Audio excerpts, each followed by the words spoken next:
এটা হলো কাজু বাদাম বন, এই উপরে সব কাজু বাদামের গাছ।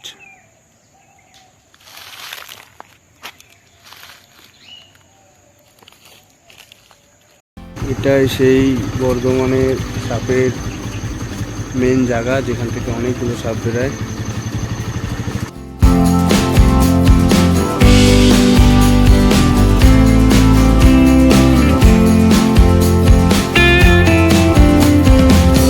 সাপের ডেরা এটা, এরকম সাপের ডেরা অনেক দেখতে পাওয়া যায়।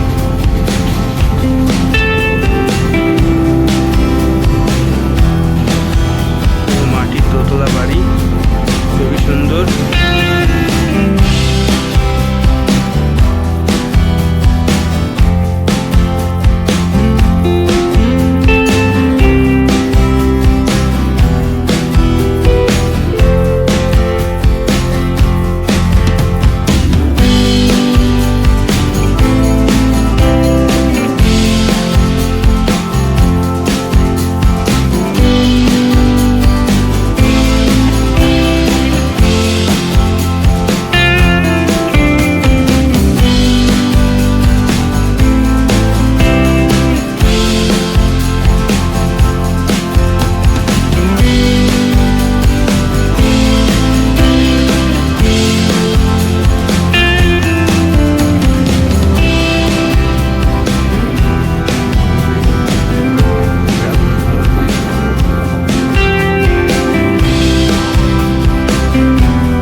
তোমার মনোবাসনা যেটা আছে সেটা পূর্ণ করবে, তোমারও মা আমার মনস্কামনা তুমিও পূর্ণ করো।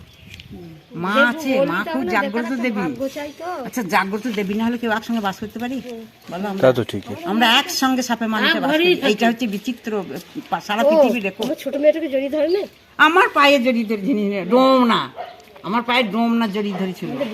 আমার হাতে বিছানায় উঠছিল ডোমনা, তা শুদ্ধ ঝাংলাইকে স্মরণ করেছিলাম বলে সে মুখ তোলে নাই।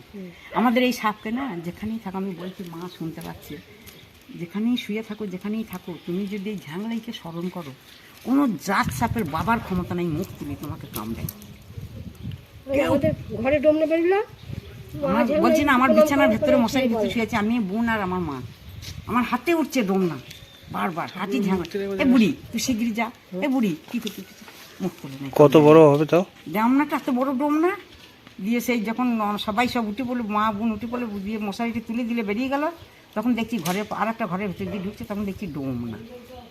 তাহলে সেই ডোমনা আমার গা দিয়ে উঠেছে। মা ঝাংলাই, মূর্তিটা ওইখানে দেখতে পাবে, যাও ঘরটা খোলো।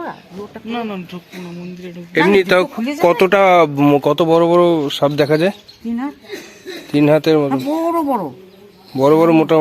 হ্যাঁ, এই মোটা বড় বুড়িগুলো, এই মোটা সরু ফানা চুলবে, এসব ছেলেরাই বলবে, দেখবে ইতিহাস। ক্ষতি করানোতে পারো।